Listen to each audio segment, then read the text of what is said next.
प्रसंग चल रहा है। राजसूय यज्ञ में सबसे अग्र पूजा का अधिकारी कौन? ये बड़े बड़े ब्रह्म ऋषि महापुरुषों के बीच में युधिष्ठिर जी ने प्रश्न किया। सब महाभागवतों के बीच में अखंड बाल ब्रह्मचारी सत्य प्रतिज्ञ 12 महाभागवतों में से एक भीष्म जी खड़े हुए और उन्होंने कहा कि ये यदुकुलभूषण पुरुषंग भगवान श्री कृष्ण ही यज्ञ पूजा के अधिकारी हैं। समस्त ऋषियों ने, ब्रह्म ऋषियों ने, महात्माओं ने, स्नातक ब्राह्मणों ने, राजाओं ने, सबने स्वीकार किया कि जो भीष्म जी कह रहे हैं ये परम पावन बात है, क्योंकि यही सबके आधार हैं। उत्पत्ति, पालन, लय इन्हीं से होता है। इसलिए अग्र पूजा भगवान श्री कृष्ण की ही हो, एक सम्मत हो गए।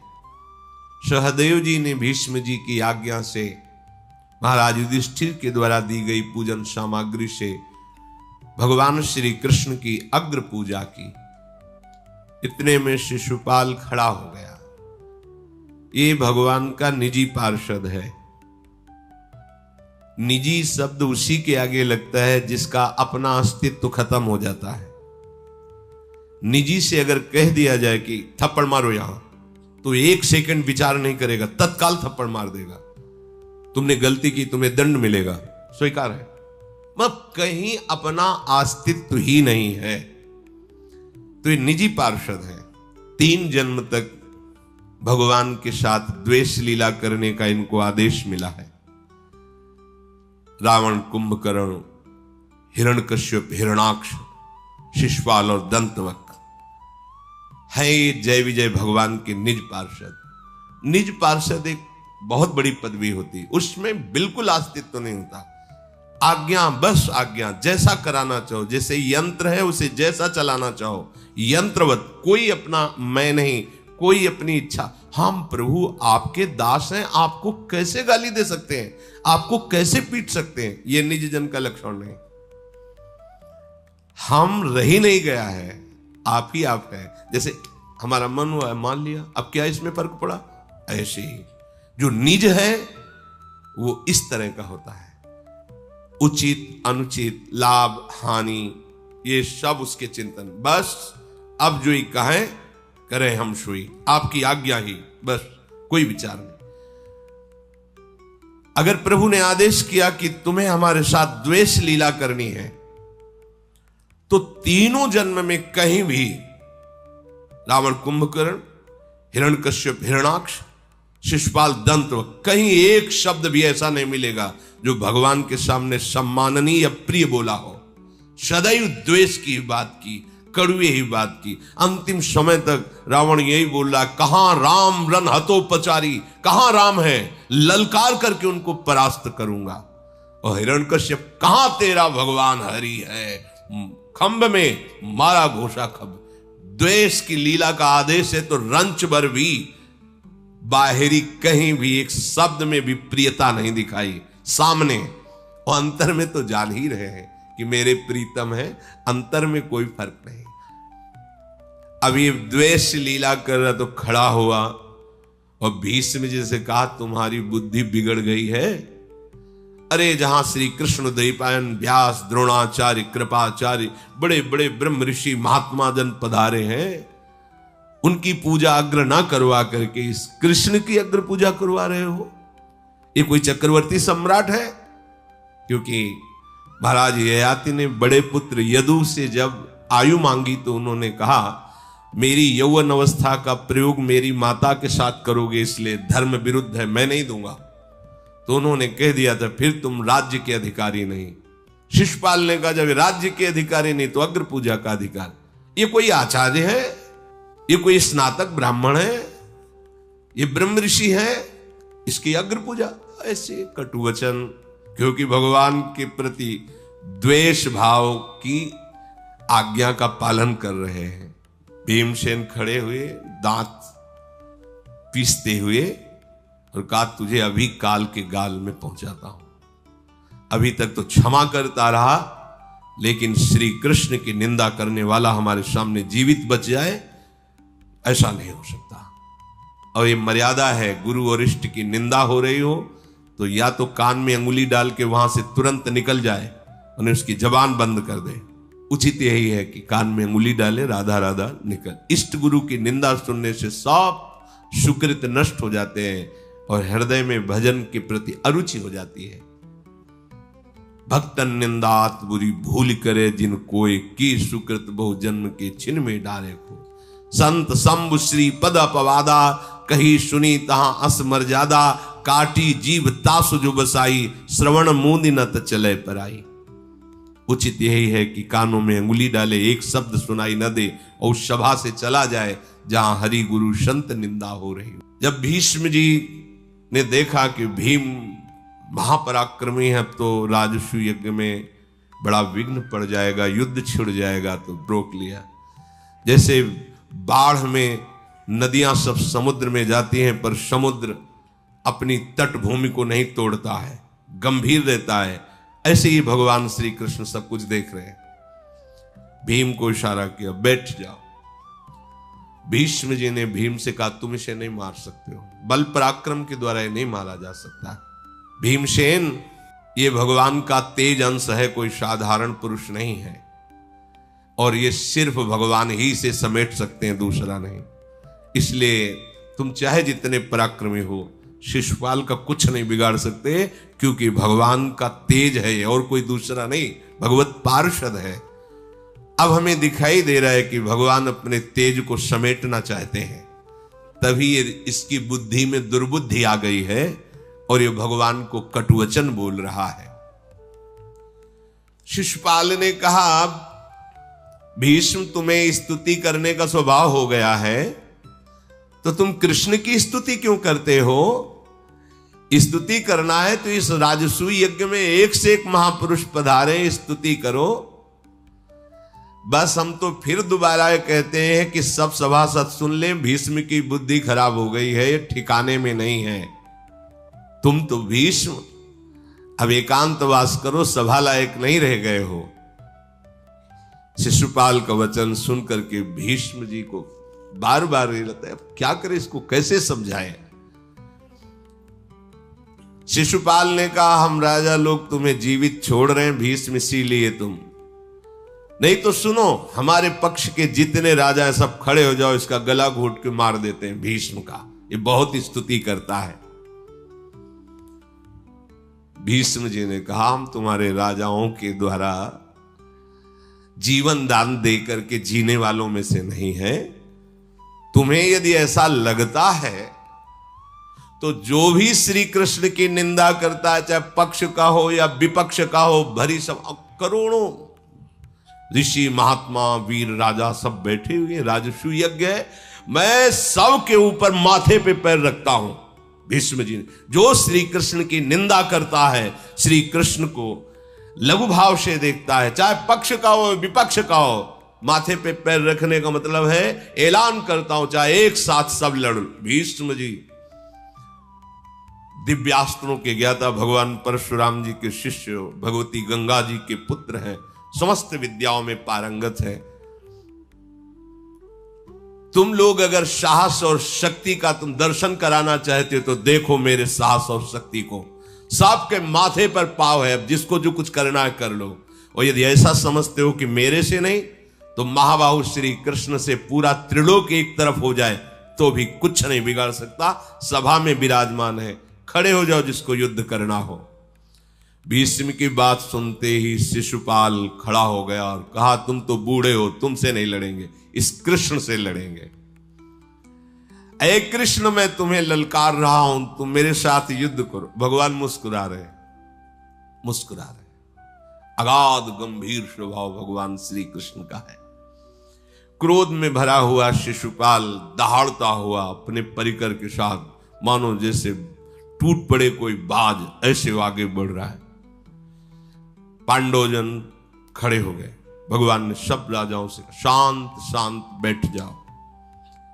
भगवान श्री कृष्ण ने कहा, देखो भूमि पालो, तुम्हें नाराज होने की बात नहीं है, ये हमारी बुआ का लड़का है, कोई और नहीं है, पर इसका स्वभाव मलिन है, इसलिए द्वेष कर रहा है।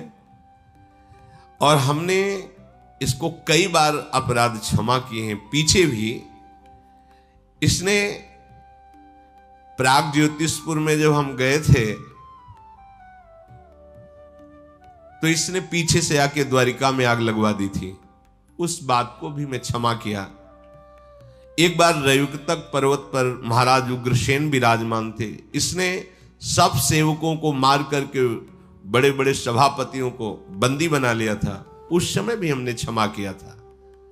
बहुत बारे हमारे पिता वसुदेव जी का भी अपराध किया है, हमने क्षमा किया है, क्योंकि मेरी बुआ ने कह दिया था कि इसके अपराध को क्षमा करना।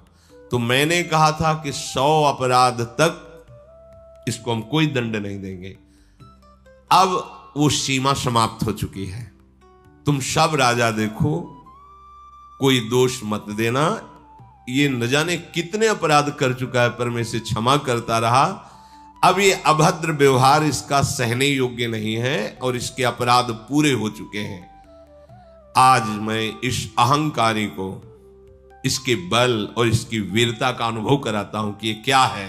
सब राजा शांत होकर के बैठे हुए शिशुपाल को धिक्कार रहे हैं कि ऐसे पावन राजसू यज्ञ में कलह मचा रहा है। शिशुपाल बड़ा खिलखिला के हंसा। हाँ, बल नहीं है ना तो बातों की चतुरता से सब राजाओं को अपने पक्ष में करना चाहते हो। कृष्ण, तुम्हें पता है मैंने रुक्मिणी को चाहा था और दूल्हा बन करके ब्याह करने गया था, पर तुम बल विक्रम तो है नहीं तो हरण करके ले गए। अब बेचारे को कितना अक्ल है, कोई दूल्हा बन करके जाए, नगर में स्वागत हो, दुल्हन कोई और ले जाए, फिर वापस खाली आवे। कह रहा है मेरे हृदय में वो जलन आज तक है। कृष्ण, तुम्हें ये सभा को बोले कि मैं बुआ के कारण क्षमा करता रहा, मत क्षमा कर। तेरे में जितना बल हो, मैं कहता हूं बल का प्रयोग करके दिखा। शिशुपाल बोलता गया। भगवान शांत रहे। इसके बाद सुदर्शन चक्र का स्मरण किया। हजारों सूर्यों जैसी कांति और भारी घरघराहट के साथ सुदर्शन चक्र की ऐसी महिमा है कि अगर एक को मारना है तो 100 अरे वाला, हजारों को मारना है तो सहस्त्र अरे वाला, अगर करोड़ों अरबों को मारना है तो अनंत अरे वाला प्रकाश। आज तक सुदर्शन का कोई जोड़ नहीं। भगवान का दिव्य अस्त्र है। भगवान के कर कमल पर नृत्य करने लगा। भगवान श्री कृष्ण ने कहा महिपालो, ऋषि मुनियों सब सुनो, अभी तक इसका अपराध क्षमा करते रहे पर अब नहीं। और शिशुपाल ले, बहुत वीर बनता है, संभाल मेरे इस चक्र को। और भगवान ने जो सुदर्शन चक्र है शिशुपाल की वध करने के लिए आज्ञा की। भयंकर गर्जना करते हुए शिशुपाल की गर्दन को उतार लिया सुदर्शन चक्र ने। सब राजाओं ने देखा कि उसके शरीर से एक दिव्य तेज निकला और वो भगवान श्री कृष्ण की परिक्रमा करके और भगवान में ही लीन हो गया। अब वो अपने निज स्वरूप पार्षद स्वरूप को प्राप्त हुआ। ये बड़ा आश्चर्य हुआ कि शिशुपाल का तेज भगवान में लीन हो गया, और जबकि भगवान को गालियां दे रहा था। दोनों भाव से उसको भगवत प्राप्ति निश्चित होनी ही थी। एक तो भगवान का पार्षद, और दूसरी बात भगवान के सिवा और कुछ चिंतन ही नहीं करता था। उसको इतना द्वेष था कि केवल श्री कृष्ण का ही चिंतन करता था। तो भगवान श्री सुखदेव जी ने कहा है कि किसी भी भाव से सही, यदि आप भगवान का निरंतर चिंतन करोगे तो वृत्तियां ब्रह्म में जुड़ती हैं। इसलिए ब्रह्माकार वृत्ति, कृष्णाकार वृत्ति होने के कारण आपको भगवत प्राप्ति ही होगी। जैसे कंस भय से हर समय श्री कृष्ण का चिंतन करता था। किसी भी भाव से, रिश्ते नाते सुहृद, कैसे भी भाव से भगवान से चित्त वृत्ति जोड़ दी जाए उसका परम मंगल होता है। उस समय सारी पृथ्वी कांप गई। सब राजा लोग आश्चर्यचकित हो गए भगवान का उस दिव्य तेज सुदर्शन का दर्शन करके। सबके हृदय में भय उपस्थित हो गया। बड़े बड़े ऋषि महात्मा भगवान श्री कृष्ण का स्तवन करने लगे और सब भगवान को प्रणाम किया। पांडुनंदन युधिष्ठिर ने अपने भाइयों से कहा कि इस शिशुपाल का बड़े सम्मान के साथ अंत्येष्टि संस्कार किया जाए। क्योंकि बुआ का ही तो लड़का है, जैसे युधिष्ठिर आदि, ऐसे वो भी भगवान की बुआ के ही तो लड़के हैं, तो भाई भाई जैसा व्यवहार। कुंती नंदन राजा युधिष्ठिर ने सब भूमिपालों को शांत होने की प्रार्थना की और शिशुपाल के पुत्र को सब राजाओं के बीच में वहां का राजा घोषित किया जहां शिशुपाल राजा था। महातेजस्वी युधिष्ठिर जब देखा कि अब कोई विघ्न नहीं, तो राजसूय यज्ञ प्रारंभ किया। बड़े बड़े ऋषि मुनियों ने स्वाहा स्वाहा ध्वनि गूंज रही है और सबको भगवत बुद्धि से पूजन किया जा रहा है।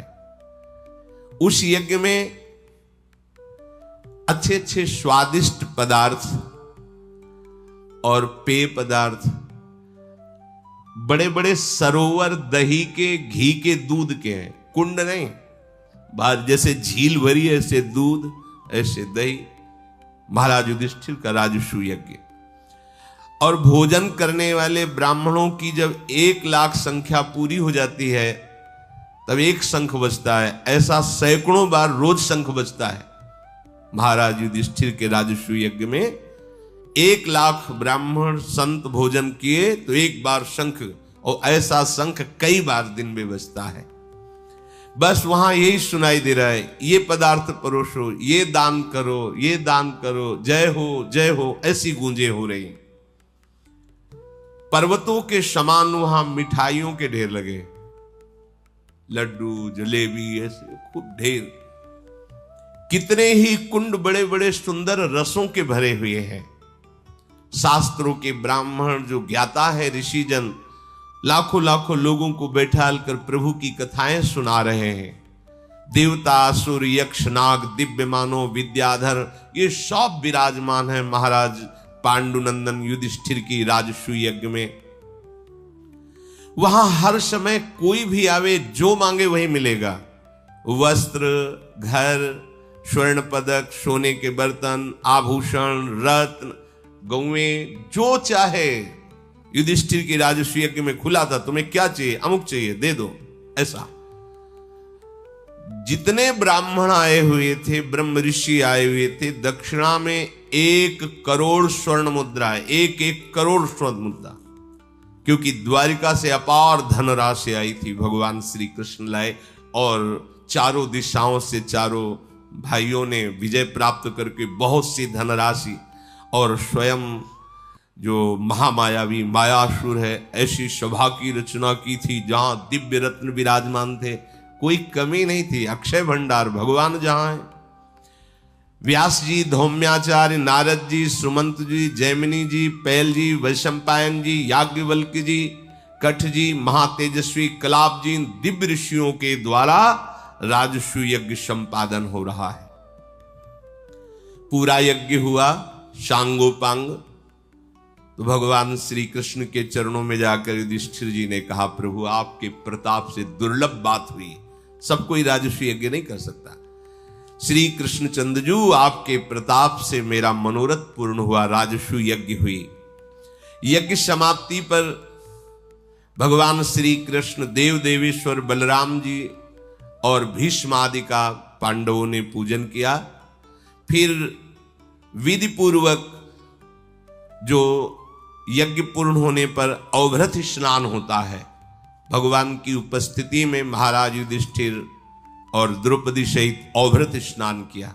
बड़ा पावन यज्ञ की पूर्णता का ये विधान है। सब प्रकार के अभीष्ट पदार्थ सुलभ, यज्ञ हो गई, यज्ञ का अवभृत स्नान हो गया।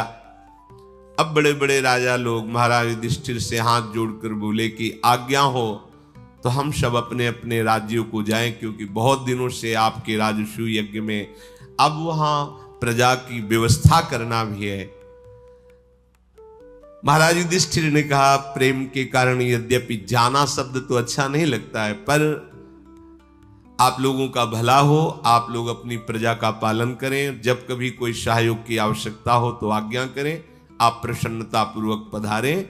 ऐसे सब, किसी को भीम जी छोड़ने जा रहे हैं, किसी को नकुल जी, किसी को सहदेव जी, किसी को अर्जुन जी, ऐसे बड़े राजाओं के समुदायों को विदा किया गया। इसी तरह बड़े बड़े ब्रह्म ऋषियों को भी महाराज युधिष्ठिर ने संतुष्ट करके उनको विदा किया। धर्मराज युधिष्ठिर प्रभु की तरफ देखा, वो मानो वो भी ऐसा भाव से कह रहे कि अब हमें द्वारिका चलना चाहिए। तो उनका, हे गोविंद, आपकी कृपा से कोई कार्य दुर्लभ नहीं, पर आप जिस भाव में हैं कि आप जाना चाहते हैं तो मुझे ऐसा लगता है मेरे प्राण निकल रहे हैं। आप हमारे प्राण हैं, हे गोविंद, आपके बिना मैं कैसे रह सकता हूं, परंतु आपकी रुचि ही हमारा जीवन है। आप द्वारिकापुरी जाना भी चाह रहे हैं तो अवश्य जाइए, पर ये याद रखिएगा कि आप हमारे जीवन हो, आपके बिना हमारा कोई अस्तित्व नहीं है। ये भक्त का हृदय होता है, आप हमारा जीवन हो, आपके बिना हमारा कोई अस्तित्व नहीं। फिर भगवान श्री कृष्ण कुंती जी से, द्रौपदी जी से, सुभद्रा जी से मिले और उनसे आज्ञा लेकर के द्वारिकापुरी की तरफ प्रस्थान किया। जब प्रभु द्वारिकापुरी को प्रस्थान कर गए तो ये दुर्योधन, शकुनी आदि जितने थे, ये सब वहीं अभी विराजमान थे। ये तो घर के सदस्य हैं। दूसरे दिन प्रातःकालीन ही शकुनी और दुर्योधन आदि ने विचार किया कि मायासुर ने जो सभा बनाई है इसका पूरा निरीक्षण करना चाहिए, देखें क्या हम भी ऐसी सभा बनवा पाएंगे। इस उद्देश्य से बैठे तो कई बार उसमें थे, पर पूरा निरीक्षण नहीं किया था। उस सभा भवन में शकुन से धीरे धीरे कहा कि एक एक चीज निरीक्षण करते रहिए, अगर हो सकेगा तो ऐसी सभा हम भी बनवाएंगे। बहुत जल रहा था ये सब वैभव देख करके। अब वो आज तक कभी ऐसी सभा नहीं देखी थी जैसी मायासुर ने सभा बनाई थी। सभा भवन में पांडवजन विराजमान थे और भी राजाजन विराजमान थे। जो भी मित्र राजा बहुत नजदीकी थे वो नहीं गए हुए थे। अब वहां ऐसी मायामयी रचना थी कि स्थल है पर बिल्कुल नील रंग का जल भरा हुआ ऐसा दिखाई दे रहा है। तो उसने अपने कपड़े समेट लिए।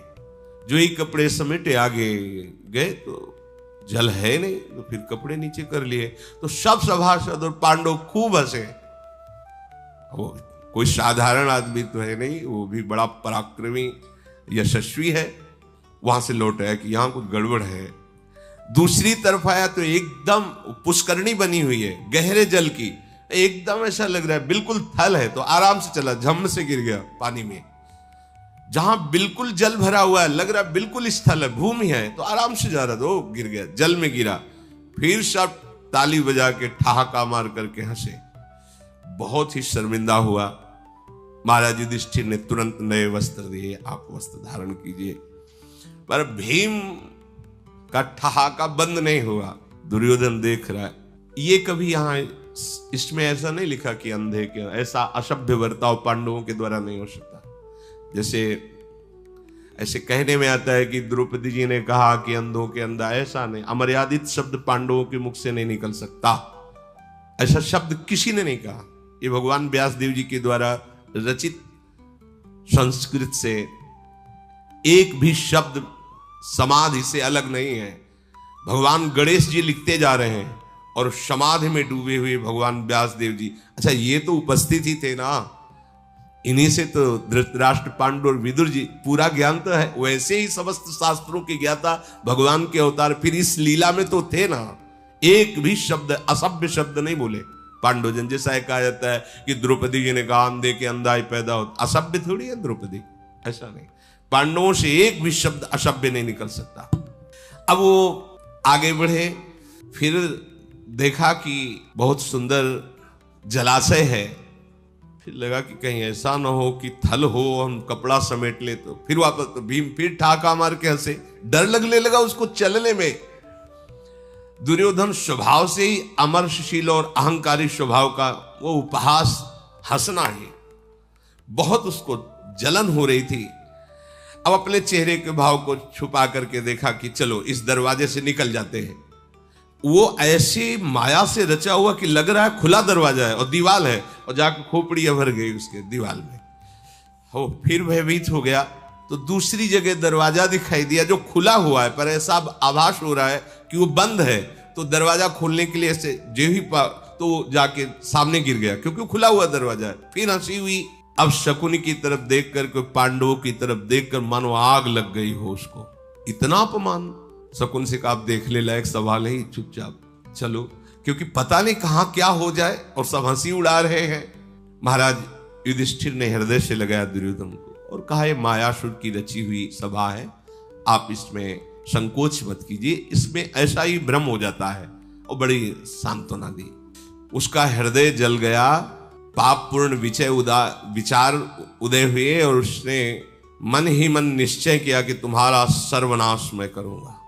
तुमने हंसी की है, हमारी मजाक किया है, मैं तुम्हें जीने लायक नहीं रखूंगा। है महाबली है, कोई साधारण योद्धा नहीं है, बलराम जी का चेला है, गदा युद्ध में पारंगत है। इतना उसको चिंता हुई कि रंग पीला पड़ने लगा, भारी चिंता, पागल सा हो गया। शकुन से कहने लगा, मामा मुझे बचाओ, नहीं मैं मर जाऊंगा। एक ही रास्ता दिखाई देता है, आत्महत्या, दूसरा नहीं, ईर्ष्या। मैं इतनी चिंताओं से घिर गया हूं और चिंताओं से निपटने का कोई उपाय नहीं दिखाई देता। श्वेत वाहन गांडीव धनुषधारी अर्जुन और सुदर्शन चक्रधारी श्री कृष्ण, महाबलशाली भीम गदाधारी, ये सब राजसूय यज्ञ, ये सभा, ये मुझे जीने नहीं देगी। मैं अपनी आत्महत्या करूंगा, पक्का निश्चय है, नहीं कोई रास्ता चुनो। शिशुपाल मारा गया, सबके देखते देखते कोई कुछ नहीं कर पाया। युधिष्ठिर को वो वैभव प्राप्त हुआ है जो इंद्र के पास भी नहीं है। मेरे अंदर इतनी ईर्ष्या बढ़ गई है कि मैं इस आग से जल जाऊंगा। अगर मामा तुम मुझे बचा नहीं सके तो अब हमारा हस्तिनापुर जाके एक ही काम होगा, या तुम अपने शरीर को जला लेंगे, या विष खा लेंगे, या डूब करके मर जाएंगे, जीवित नहीं रहेंगे। अरे कौन मेरे जैसा शक्तिशाली पुरुष होगा कि इतना बल और इतना विक्रम होते हुए अपने दुश्मनों की इतनी बढ़ती देख सके। किसने दुश्मन माना है? स्वयं ही मान रहा है। इनकी राजलक्ष्मी युद्ध में हड़प ली जाए, ऐसी तो असंभव है बात। अब कोई उपाय बताओ। मेरा उपहास हुआ है सभा में, अब मैं जीवित नहीं रहूंगा, या तो तुम मुझे सादर आज्ञा कीजिए तो मैं आत्महत्या कर लूं। बोले तुम चिंता मत करो, तुम पहले एक बार हस्तिनापुर चलो।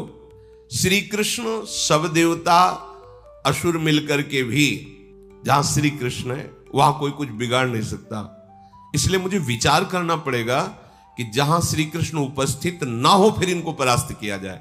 अगर युद्ध के लिए तुम ऐलान करोगे तो तत्काल आ जाएंगे श्री कृष्ण। अब हम इस पर विचार करेंगे। एक गांडीव धनुषधारी अर्जुन अगर गांडीव में प्रत्यंचा चढ़ा ली तो कोई जीत नहीं सकता, तो इनका गांडीव भी जहां काम ना आवे, मुझे ऐसी युक्ति सोचनी पड़ेगी। भीम की गदा भी जहां काम ना आवे, मुझे ऐसी युक्ति सोचनी पड़ेगी, नहीं तुम जीत नहीं पाओगे। और ऐसी युक्ति निकालूंगा कि सभा, इंद्रप्रस्थ और मैं, पांचों पांडव अस्त्र सहित तुम्हारे गुलाम हो जाए, तुम मरने की बात छोड़ दो।